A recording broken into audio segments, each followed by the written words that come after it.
it's less about like not being able to write and more being scared to write because I'm scared that I'm not going to like it.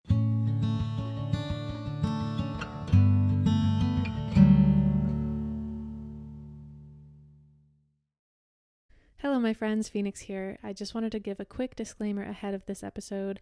Unfortunately, I had a bit of an audio issue, and it could have been avoided with the click of one button, but I cannot turn back time. Essentially, Zoom did not separate our audio into 2 tracks, so it might sound a little bit weird at points of our conversation, but please try to ignore it if you do notice. I just didn't want to re-record because my guest Darryl Rahn had some really amazing things to say, so I just wanted to apologize to you and to Darryl, but please do enjoy this episode with Darryl Rahn. I'll just get into it. For every episode, I write an intro. Oh, cool. For each guest, just so that the audience can learn a little more before we start our conversation. So I'll read that. Sweet. So Darryl Rahn is my guest today. He's a Brooklyn-based folk singer-songwriter, producer, and multi-instrumentalist. He just released his 6th full-length album called The Mend in 2022. His amazing songs have led him to perform alongside Michigander, Guster, Wildchild, and more. And he was seen most recently on The Tonight Show with Jimmy Fallon. His brand new single, The Pharmacist, is also out now.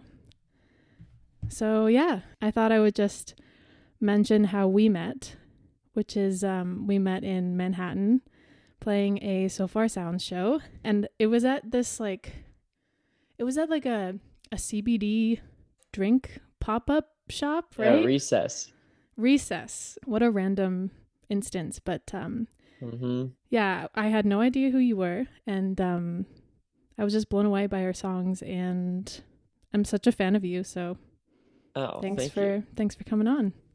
Yes, thank you for having me. And I think that that's the only time that we've really spoke, at least in person. Yes, I think so. So yeah. That was in like 2019. Yes, that was before the big shift. Yeah. Yeah, like I said, I genuinely listen to music all the time. I think you're probably one of my favorite songwriters. That's insane. Is it though? Truly. Yeah, truly. I just think, I don't know, man, you're just such a good writer. Yeah, so I'm curious to hear how you started songwriting. When was it? What was the environment? What made you kind of gravitate towards writing? Yeah. I think it was pretty early on. The first thing that made me want to play guitar, and I guess songwrite too, was in 5th grade. We had a guest speaker come in for like our whole history unit on the Dust Bowl. And what's the Dust Bowl? Like the historical event of like how should I describe it? Is it like an American history thing? American history. I'm trying to remember the years. It started in 1930. Okay. So it was like the drought, the southern plains. Okay. Sorry, I'm Canadian, so we didn't learn a lot of American history, and I'm like, I've never heard of the Dust Bowl. I didn't want to speak too soon because I thought I was wrong. I was thinking 1800s, but then I'm like, that can't be right. It was definitely wrong. So I didn't learn much in that unit. But so basically, this guy came in and we had to like learn about that through songwriting, and he helped us write songs about it. And then we performed them. Yeah, it was like a really weird, like pretty cool way to learn, especially for like a normal school. Like it didn't seem like it'd be part of the curriculum, but it was cool. And his like acoustic guitar sounded amazing, and I was just like, what is that? That seems like something I want to do. And then so I got a guitar from that, and I didn't really think about songwriting though after that for a couple of years. And then in 8th grade or 9th grade, I started getting into more bands and like lyric heavy music, and I guess I just started paying attention to the lyrics more. And I had a good friend, Connor Benicasso, still my good friend, in a band called Comfy, and he and I Comfy, yeah, so it's a great band. I love that. Yeah, it's good stuff. and we booked a show together because we both like were getting into the same kind of music and we were good friends, and so we booked a show at the coffee shop, and for a week, Classic. yeah, for a week in spring break of that year, we just like spent a week writing songs like in that week and to perform at the show. Like the week before the show, you just wrote a bunch of songs that week, and then Yeah. you're like, yeah, we definitely have a set. Yeah, it's like Wow, the first that's lyrics impressive. we had ever written, and we were trying to make them for this show. Um, and then, yeah, but playing that show, it's like I wanted to be far away from the mic because I didn't want anybody to hear me sing at that point. Um, but that's when I first started writing songs, I think, and trying to actually do it. And then, yeah, over the course of high school, I just got into more and more uh lyric heavy music and like found out like the Avett Brothers when I was a senior, and Mm. like one of their EPs, and I was like, oh, this is like really frank lyric writing, like really just Yeah. like all out there, and I was like, that seems cool. So I tried to do that for a while, and it's just evolved from there, I guess. Right. And so in high school, that's when you started writing songs by yourself, Yeah. like influenced. So the Avett Brothers, did you have any like primary influences back then? I mean, the Avett Brothers were a big one for me like before I went to college. Um and I think like I also listened to a ton of Coldplay in high school. Mm. Like I remember going to jazz band festivals or whatever, and on the bus I would just listen to Coldplay the whole time. Yeah, me literally. I'm so Yeah. glad. Coldplay is probably one of my, if not my favorite band. Yeah, I mean they're incredible. It's like a different level of It's like a spiritual experience every time you listen to them. yeah. I mean I haven't kept up with them recently, but and along with them though, like I liked a lot of smaller stuff too, like Guster I really liked. I also loved Ben Queller. Still love Ben Queller. Ben Queller. And he had a kind of voice that I was like, I could maybe sound like that as opposed to like Chris Martin. Yeah, Chris Martin's a pretty high bar. Wow. Okay. And so do you remember the first song you ever wrote? Was that with your friend? Or is there one song in particular that comes to mind? Yeah, yeah. Please tell me about it. It's not good. It's never good. That's the point. No, it's not gonna be good. It's called Green, and I think I wrote it like probably a couple weeks before we booked that show. So it was like it was already existing when we tried to write a bunch of like a set list Hmm. together. So you had one song. So yeah, I think I basically had one song, maybe two. Um, and it's just like this little like chunker. Well, actually, Please. Yes, please play it. the guitar part's like bar chords everywhere, and then that and like the lyrics made no sense, and um Was there any sort of like overarching metaphor about green? Like no, I think I was just finding words. you're like, this is my favorite color. Yeah, it's like I forgot honestly with them. It was probably like a vaguely like a breakup song, even Hmm. though I didn't really know what that was. At 13. Yeah, or at least you know, not a real one. And then um yeah, it was just a I used words just to get this just to make it a song, but I don't think it really meant anything. Um But you know, it's subjective. Songwriting is just whatever, you know?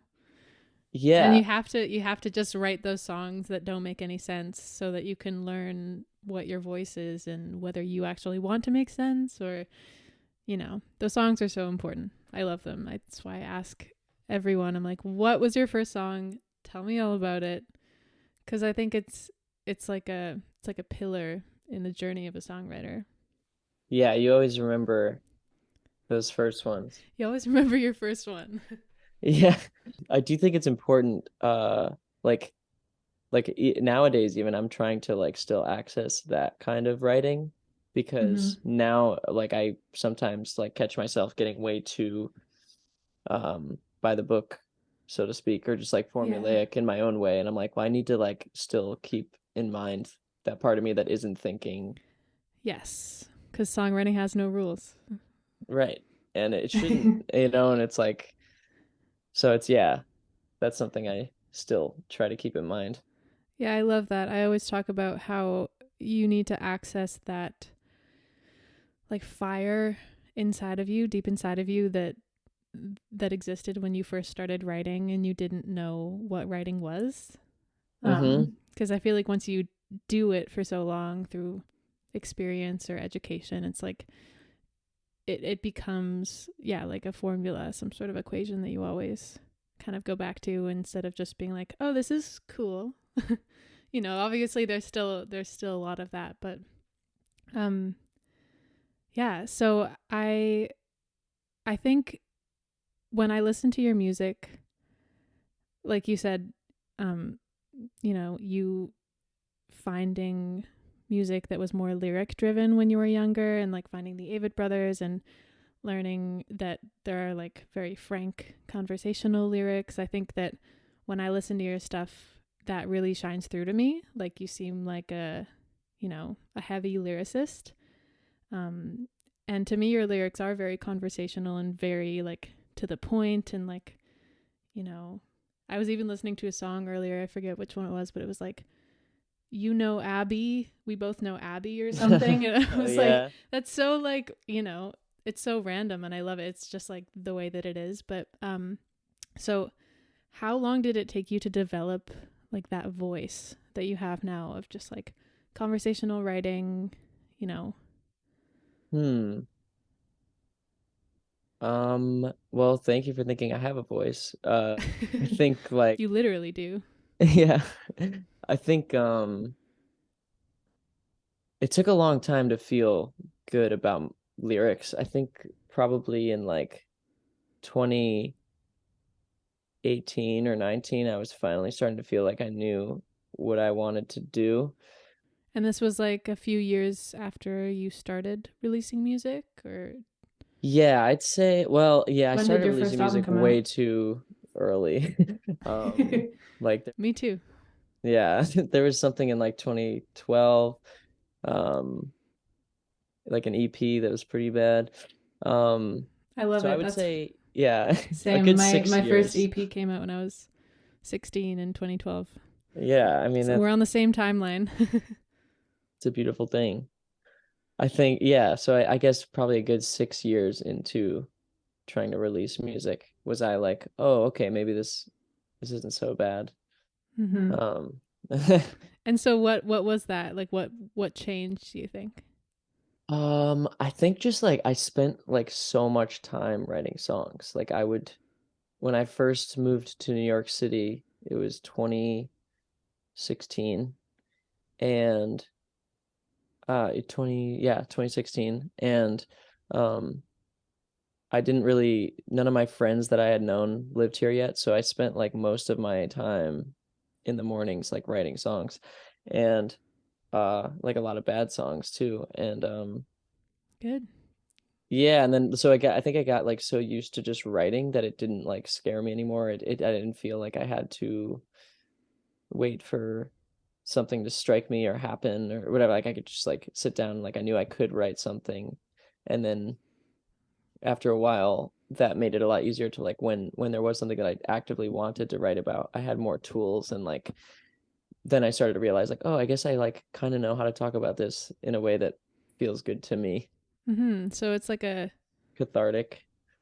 it's like confidence just from experience Yeah, and which I still repetition. lack, I think, like a lot, but like in this weird way I have it where it's like I know I can at least do something for me. Um, Yeah. but yeah, so I guess it's just that, like it was just a lot of hours, I think, like which is not very glamorous. It was just like I No, had so many it's so songs that were important. bad. Yeah. How many songs do you think you've written? I don't know. A lot. Like it's probably not as crazy as I think, but like probably like, 300 or something. Like Wow. And are you the type of person that, because a lot of songwriters I feel like struggle with like starting songs and never finishing them, or maybe I'm just maybe I'm just projecting that. But are you one of those people, or do you find it like easy to just, because you have all those hours, you can just like start and finish a song in just be okay with it, being good or not good, but just like finishing it? Yeah, I have to finish it. Oh my God. I I have love like that. OCD about it. Oh, wow. I really admire that, dude. Well, it's actually no, Man. I don't know if it's good because like this happens to me often. Like it happened to me last week where it's like I stumbled on something that was like intriguing enough for me to want to work on it, and then I get kind of like a little stomach ache because I'm like, I have to write a song now. Like I can't do anything until this song is done. Oh no. So it's a little bit like probably unhealthy, but yeah. But it probably helps just with, you know, just having songs to release. Yeah, I Certainly. guess yeah, definitely. But I think yeah, it's I can't if an idea sits unfinished with me like for more than a day, I'll probably let it go. Really. Just like delete the Yeah. voice memo, just we're Yeah, like over. it's very rare that like maybe I'll be trying to write something new like months later and like part of that melody will come back like subconsciously, but I don't like it's very rare that I'll go back and be like, "Oh yeah, this idea. I should work on this." Like if I didn't do it then, I'll be like, "Nah," Wow. which is I sad. am that's crazy. I mean, yeah, it definitely might be a little bit of OCD, but Yeah, that's oh, wild. absolutely. I feel like most writers that I talk to, it's like, oh, all my voice memos and notes are just like stuff that I haven't finished. And I have so many songs, but I haven't written a bridge yet. Or Oh yeah. it's, I mean, I actually really admire that because I need a little bit of that magic dust coming my way. I Magic dust OCD. it doesn't feel like magic dust. It feels like hellfire. Oh, God. Oh, I'm sorry.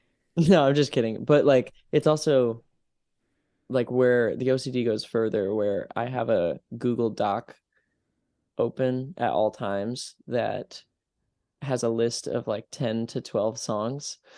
Um, and I will just like manically like keep updating it and removing songs and like changing songs out and changing the order of them until it feels like good. For like your next album. So you always have like next album Google Doc? Yeah. Wow. But what do you do with the other songs that you remove? They mostly just die. Oh, R.I.P. Yeah, like they just get replaced. Like there's always like it always starts out with like four songs that I'm like, okay, these aren't going anywhere, but these other six, I know I can do better. So like I'll just keep like stacking them Wow. on and like removing and like it's really it's kind of weird. Wow. And so do you think that because you write so much music, do you think that it has some sort of connection to like your health or like mental health? Like, is it just because there's so much volume and like you wake up and just write in the mornings? Like, is it like part of your routine? It is, yeah, it is part of a routine. Um, I honestly can't tell. I think sometimes it's really good for my mental health, and I think sometimes it's also really bad. Mm-hmm. And so that's something I'm like currently for the past like couple of years, I think I've been trying to like manage it Right. because if I'm if I feel like I'm on a roll or something, or I'm like loving what's happening creatively, then I'll feel really good in all aspects of my life. But when I'm in a dry spell or I'm just like kind of putting out, you know, stuff I don't believe in, not like releasing, but just even just like coming up with stuff I don't believe in, like um I'll be really down about it. So I think like the volume can come at a cost. Yeah. Yeah. There's like an associated pressure. Yeah, I think I tie my like self-worth to sometimes to my musical output, which really should just be like a joyous thing, you Yeah, know. absolutely. Yeah, I agree. Well, I don't think you're the only one who struggles with that No, in I don't think songwriting. so. I don't And think so. Yeah, that's and many things like I think you can do even like people with like, a job in like even a job as like a teacher or something like yeah, you can tie your worth to any given day and definitely. Yeah, and I think that when you become a professional songwriter or professional musician, it becomes a job, and then there Hmm. becomes, you know, this expectation that it needs to be a certain thing, or you need to be producing a certain amount, or Hmm. you know, and sometimes it doesn't feel good, and like it's just a creative pursuit at the end of the day, and that's why you need to like connect to your inner like little young songwriter self when it was just fun and, you know, didn't have any of that sort of pressure associated. Yeah, I actually like an hour ago was just texting my friend Rennie, who you'd probably like his music a lot too. Um, but we were just like we just shared songs today that we were just like kind of messing around with that were not taken very seriously. Like I sent him one, I'm like, I think this is the cheesiest thing I've ever written, but it's like fun. And he sent me one that's like, yo, yeah, I was just listening a lot of Towns Van Zandt. I wrote one like him, or whatever. And then we like text, I was like, yo, songs can be fun, I guess. Yeah. Yeah, they can. Like, remember? Yeah, no, and it's nice to connect with other writers too that are kind of in the same position of like, I wrote this silly song and like, you know, it's fun. Or, you know, speaking to someone who's like, I feel shitty about all these songs that I don't think are good, or, you know. Yeah. And there's the whole like writer's block thing, or making yourself feel bad if you're not always writing. Yeah. Yeah, I think I guess maybe you don't struggle with that. no, no, I do for sure. I think I used to name it writer's block, but now I'm trying to come up with a different name for it just because like it's never the right, like you can always write something, Mm-hmm. but it's when like your listener, like your inner listener doesn't like what you're making. So it's like it's more of like discouragement. Is that a word? Yeah. Yes. Yeah, no, I love that. I think it would probably benefit all of us to, you know, change the vocabulary of writer's block. Yeah, well, I think it Creative gives it too much static. power. Yeah. Yeah. Yeah. Creative static sounds right. Does it? Like yeah, because it's just like I think yeah, and for me personally, like it's less about like not being able to write and more um kind of being scared to write because I'm scared that I'm not gonna like it, Yeah. which is it's Yeah, just that's kind of a true. sinking feeling. But it's not that you can't write Yeah. because you've done it Wow. before and it's No, I think that you just hit the nail on the head. Being scared to write because I don't think I'm going to like it.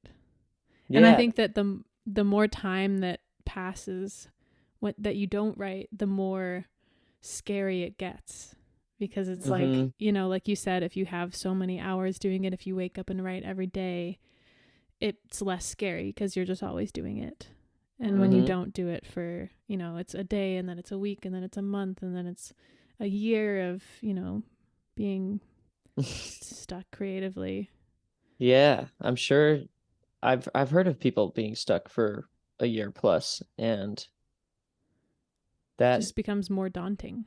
yeah, I mean that seems really scary. I do think that at that point you have some power to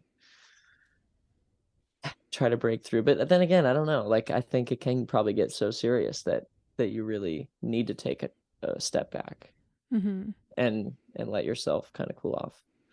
I think maybe part of it is not taking yourself seriously, because you know, we are professional musicians, quote unquote. Yeah. But Well, I at have a you funny know, story about that.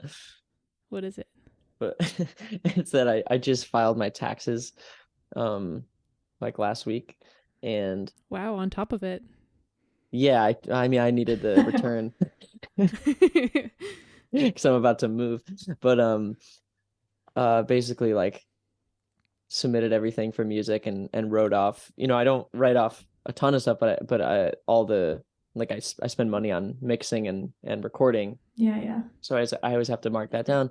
And this year they were like okay, we get it, like this happens if but TurboTax was like if you keep operating at this much the IRS is gonna say it's a hobby and come after you. no. Oh my gosh. And it was like, yeah, that makes sense. Oh. So professional TBD, but Yeah, that's why I'm like quote unquote professional. And it's important to not take yourself seriously because sometimes it's not. Sometimes we're yeah. just silly little people with our silly little guitars on the silly little stage singing about our silly little experiences and stories and feelings. Yeah. At least it makes it more fun that way. Yes. So another thing I wanted to ask you about was your EP regulars. Oh yeah. So, so I follow you on TikTok, Uh-huh. obviously, and I kind of just was there for the whole experience of you know, the situation that led to that EP being recorded and released. But Yeah. can you just talk a little bit about that and how it came to be? Yeah. Um, I'll start by saying that I do kind of regret it. Why? It So fun. yeah, I guess it was fun. Um, but yeah, it came to be because I remember distinctly just like during early pandemic days being on TikTok, figuring out how to get on there to use it for music because everybody was saying that's what you have to do. And I didn't really find a way that felt good for me to be on there yet.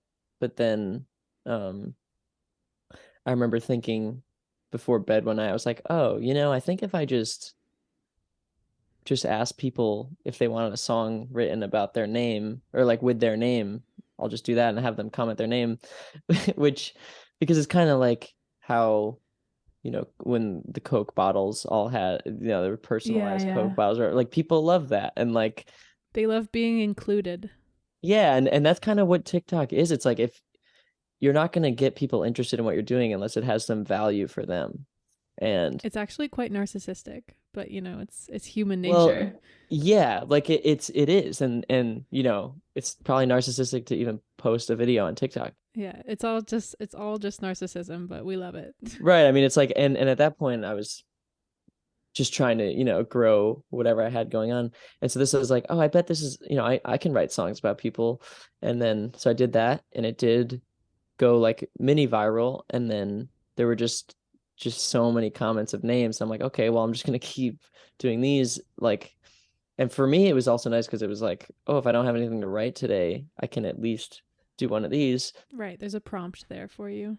Yeah, there's just something to do in this weird time, and people were responding. Eventually, it got sad because I would put a lot of time into some of them and then post them, and then immediately people would just be like, "Where's Madeline?" or like, Yeah, yeah, yeah. "What about Jesse?" And it's like, all right, like, did You're you like listen the to this one song though? Like, though. yeah, it's like, did this mean anything to you? Yeah. But so so eventually, I was gonna try to release an album of like 26 songs with a name Holy. for every letter of the alphabet, but it proved to be way too Oh big of a wow, that's task. interesting. It would have been What horrible. would X have been? I think there was a like a Xena or Oh yeah, yeah. I did go to college with someone named Xenia. yeah, yeah. So that was gonna be the X name. Interesting. Do you know how many songs you ended up writing, or like approximately, just from that one TikTok? I think it was like 40 or 50, Wow. something like I mean they were all mini songs. It wasn't really Right. like crazy, but yeah, something like that. Because there was a time where I was doing three a day. And then, yeah, so I was like, oh, I might as well put these out because I am spending a lot of time on them and I can record them at home. And so I just picked my four favorites and then recorded them at home and put them out. And um, it took so long that I don't think it didn't really do very well because you need to really have a quick turnaround. Right. And so by the time I put it out, everyone's like, yeah, that's cool. Well, it's a really cool story, though. It was cool. Yeah, it was just like a fun project. Mm-hmm. And I actually did like meet some people through it that like this one girl, Lauren, who I made the song Lauren about. She now lives in the city and I think she's in college still, but she plays music and we keep in touch and she's Cool. gigging now and it's like really cool to see and it's like, whoa, I would have never known about you if, Oh, nice. on that thing. And yeah, and You she should seems to be doing re-release the well. song and have her featured on it or something. Yeah, that's not a bad idea. Yeah. No, I was just watching the whole thing transpire, and I just thought it was so interesting. And like you said, it was peak pandemic. It was like Mhm. lockdown, right? And New York was Yeah. specifically very locked down. So, Yeah. I just, I remember seeing the videos and being like, oh, that's a fun thing to do to like kind of stay inspired. And TikTok is Mhm.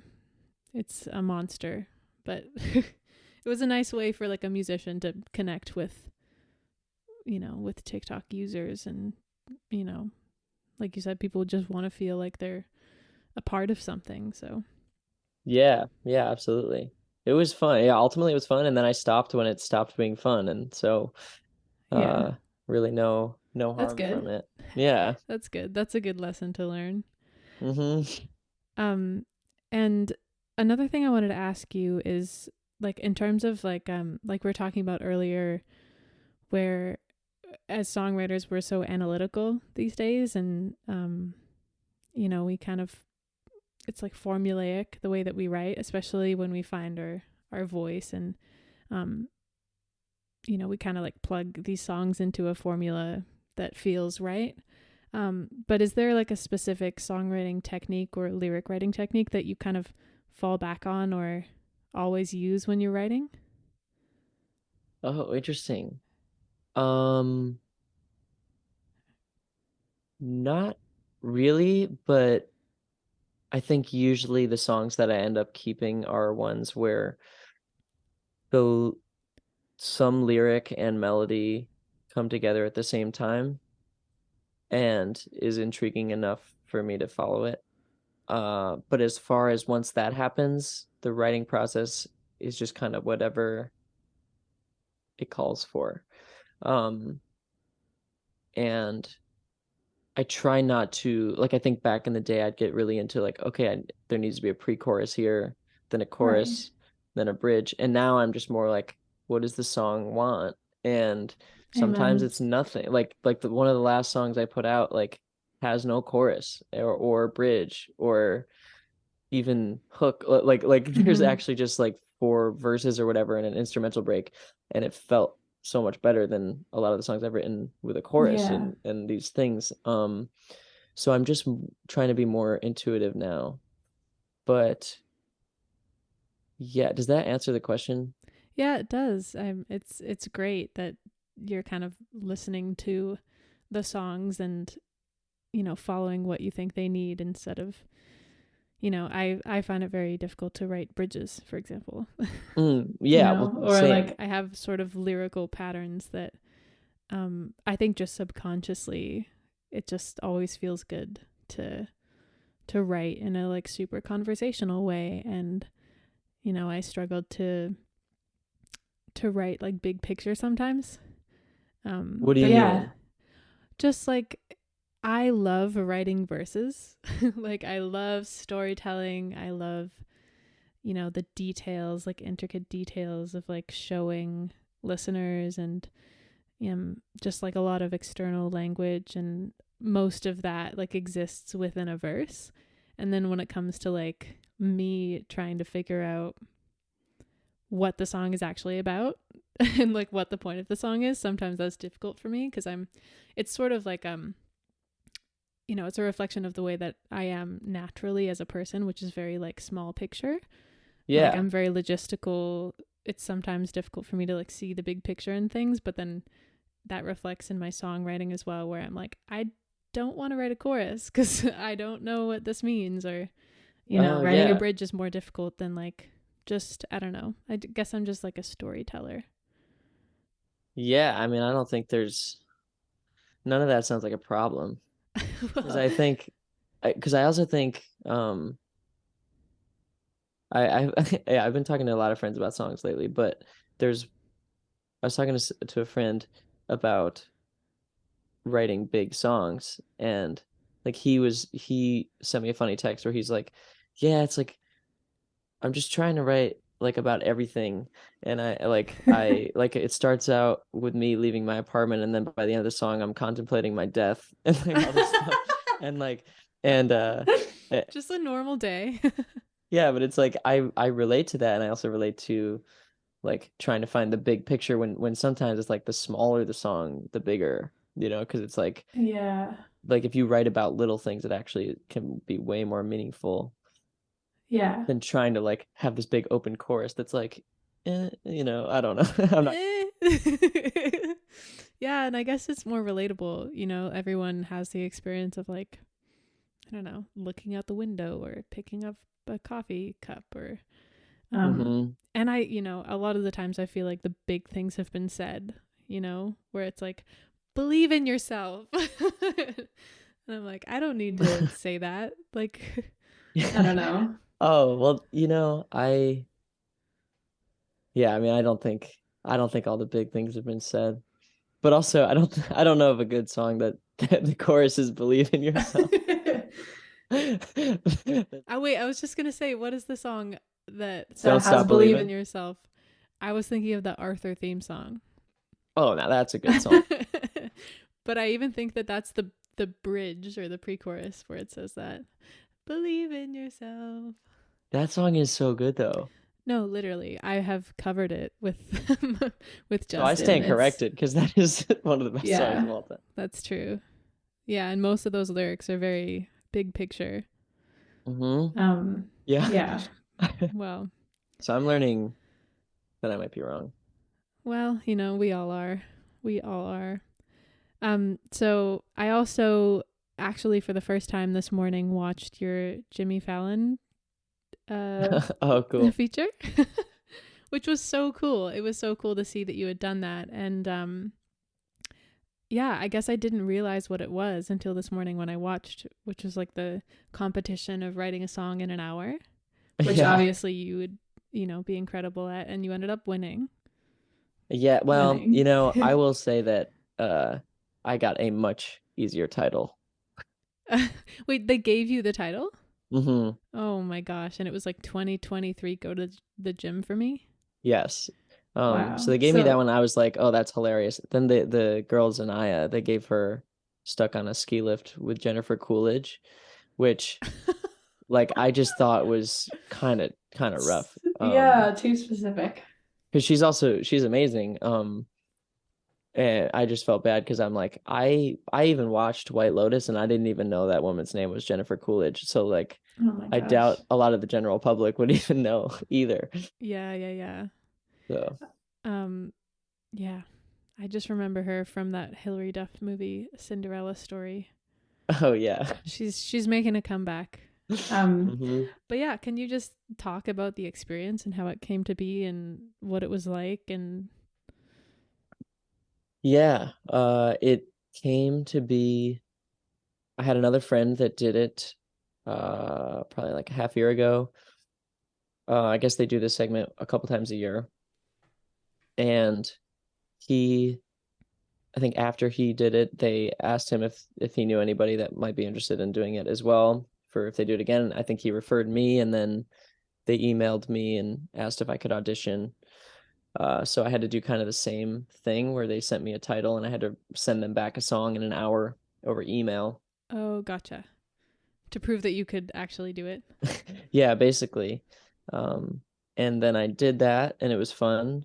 And they were like, great, we'll be in touch, whatever. And then, yeah, like 4 months later, they're like, hey, we're doing this on January 4th, which was like a couple days away. Oh wow. Can you do it? I was like, yeah.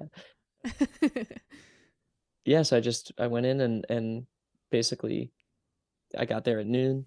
The writers came in at like 12:30, gave me this sheet of paper with the title, and they're like, "All right, see you in an hour," basically. Wow. So it really was truly the experience of like you sitting in a room writing a song for an hour backstage at the Tonight Show. Yeah, yeah, and it was a Wow. very tiny room, which is funny. Like just like a couch and a counter and a mirror, and it was just like really, yeah, so I was a little claustrophobic. But yeah, so I wrote it in an hour and then I had to send the writers the lyrics so they could, make sure I wasn't insane. Hey, you weren't gonna say fuck? Yeah, basically. And they came back, they're like, "We love it. Verse 2 is a little too sad.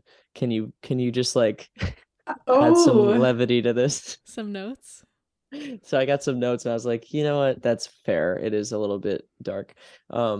So I fixed it and then they were like, great. And then they printed it out and then we did like a dress rehearsal and just waited until the show.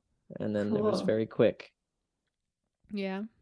Had you ever been on like a set like that before? Like a No, late show set? no, it was very trippy. Yeah. Was it cool or was it just. No, it was extremely cool. And everybody that works there is extremely nice.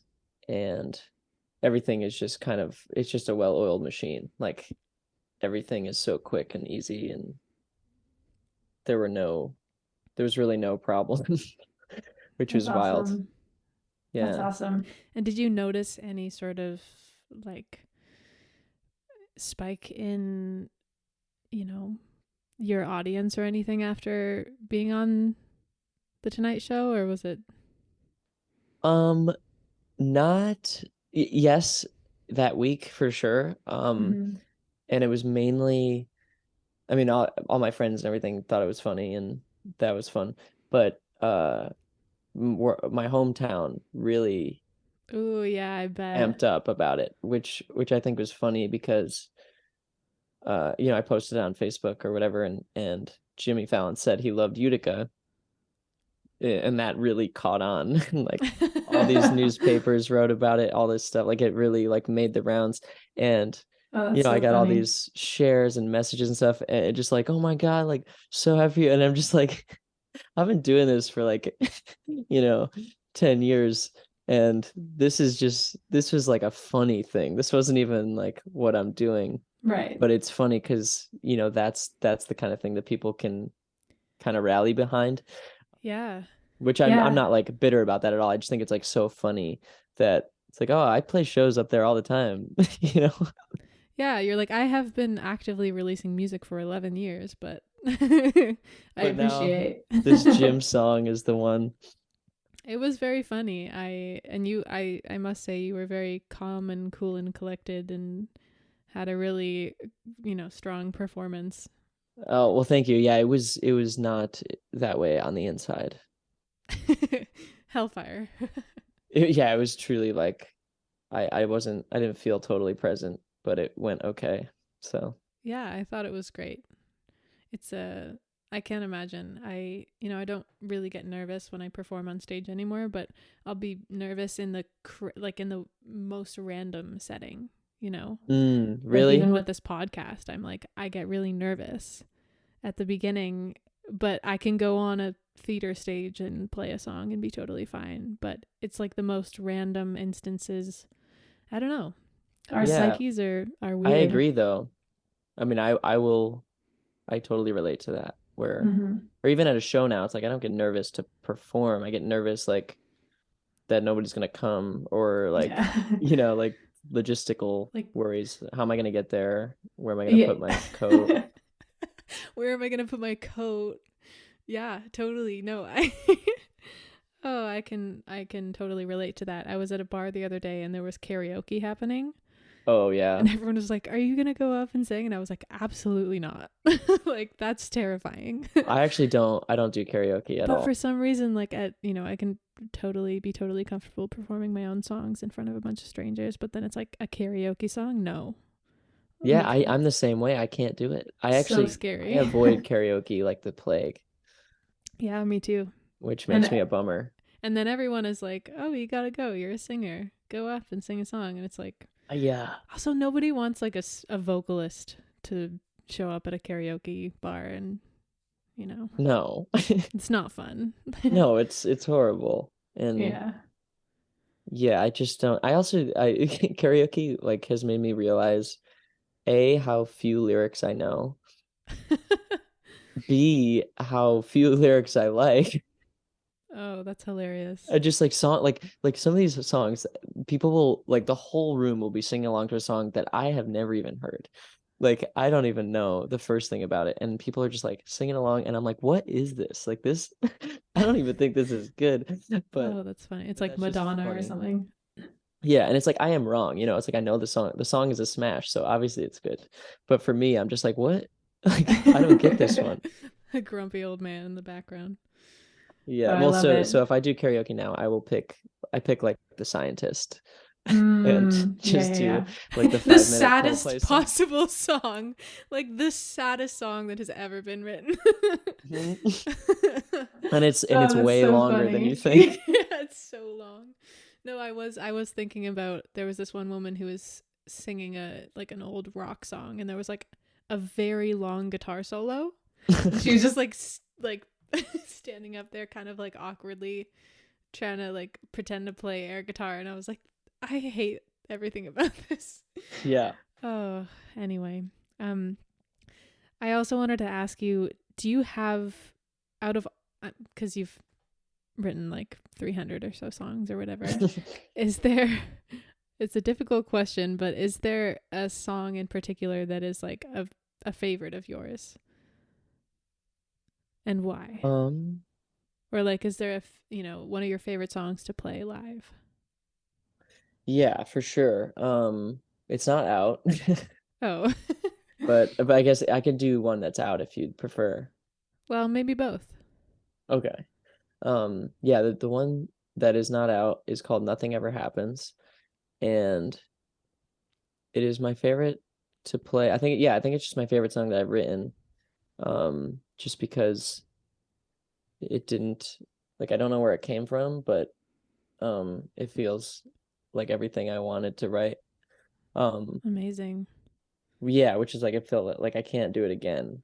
Like emotionally, or just like it just feels like a good Everything, song? like something about it was like everything connected, and I was like, oh man, that's like that doesn't happen a lot. I love that. Yeah, I just like it because it's like every verse ends with nothing ever happens the way I imagine it will. It's true. And it starts out being like first verse is like me being scared that a plane's gonna crash.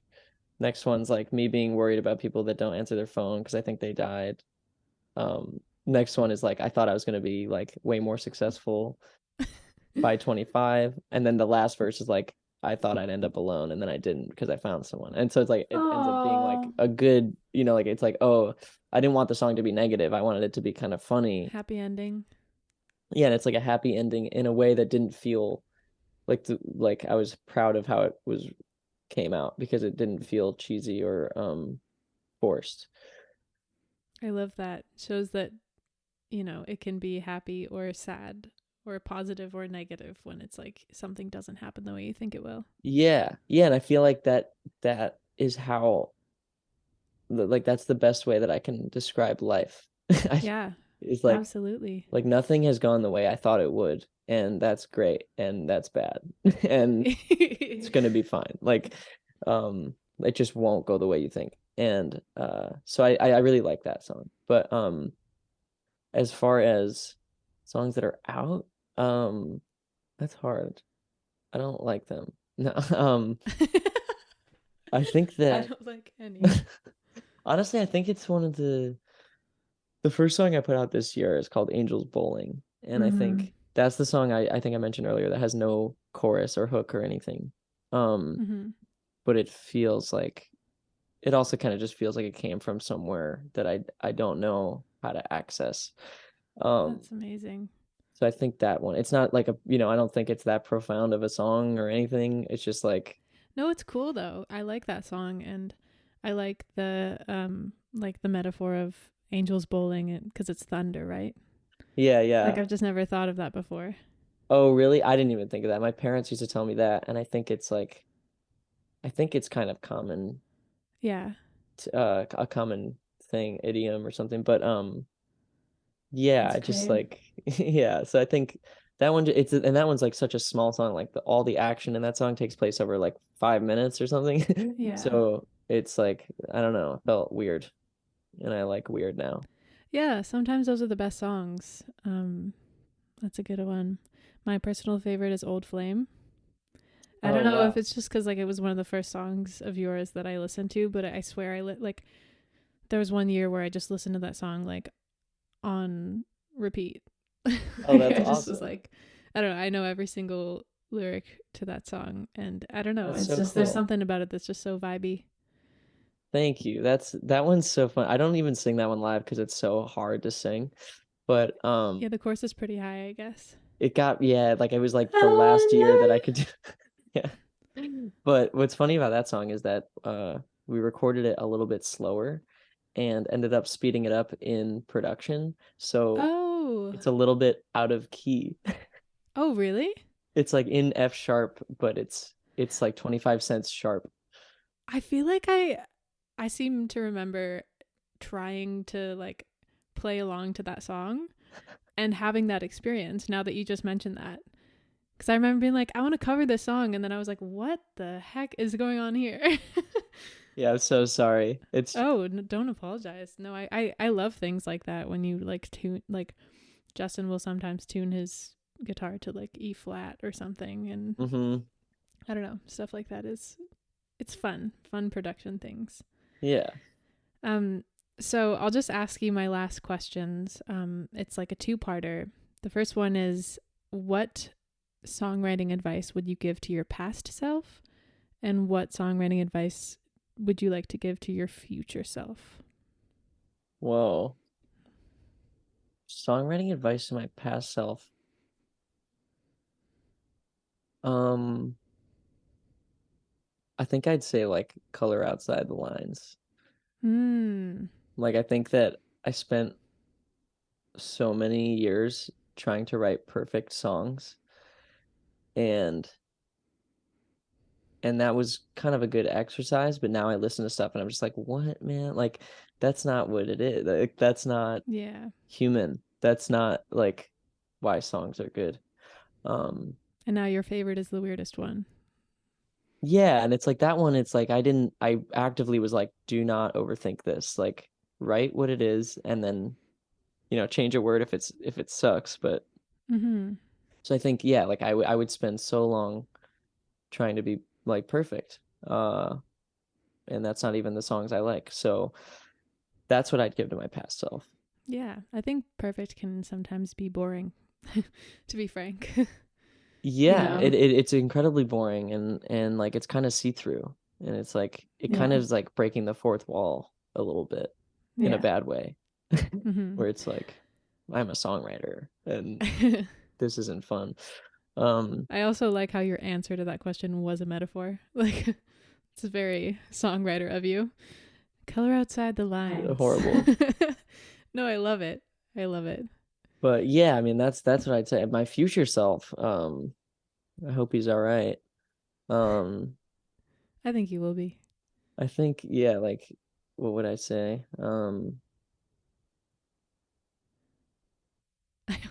I hope he's all right. I hope he's here. Yeah. Yeah, I don't know. I think I might just say the same thing. Like, or um, I think maybe I'd also say like let more people in maybe. Mm. Um, just because I think I still have a tendency to be pretty protective of my songs as if it's going to be the last one ever. Mm-hmm. And I think that it'd be helpful to write more with others or yeah, just collaborate more in some sense and trust that it's going to be a good experience Yeah.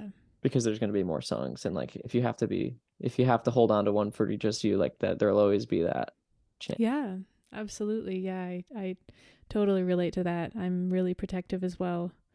Like I just recently worked with a producer for the first time ever. And I was like, oh, this Oh, is really? nice. Yeah. Have you just been self-producing the whole time? Yeah. Oh, Yeah. I mean that's great though. I mean, it is and it isn't. You know, it's contributed to my perfectionism, but um yeah, I'm so protective, and he was such a great person to collaborate with and just really challenged me, and I hated it. But then I was like, I see what you're doing. Like this is good. Yeah, but and just in that's also good advice in life. Let more people in. Oh, You know? yeah, I mean that's also, yeah, it's more of a personal goal than musical. But you know, it can relate to both. Mm-hmm. Because I think that the more, you know, when you build a team around you, there's less pressure that you have to put on yourself to do everything and be everything. Mm-hmm. So I agree with that. I think that's great advice. Yeah. Yeah, there's no need. Like nobody, when a song is really good, also, you don't like, yeah, I'll look at who wrote it just because I'm curious, but I don't scoff at the artist because there's like 3 writers. I'm just like, oh wow, they really did it, like Yeah, they wrote the song. yeah, it's like the song is, that should be the only thing that you're worried about. Yeah, totally. So Awesome. Well, it was so nice talking to you. How can people support you? Where can they find you, and what's the best way to support you? um best way to support, I think I mean, yeah, just listening, I guess. And I hope they like what they hear. I mean, it's everywhere. So yeah, I think it's really just, I mean, yeah, if you ever keep up on socials and see a show and you want to come to a show, that's probably the most fun way to support. And Definitely. but yeah, literally any type is fine with me. Love it. Yeah, thank you so much for coming on. Thank you for having me. This is great.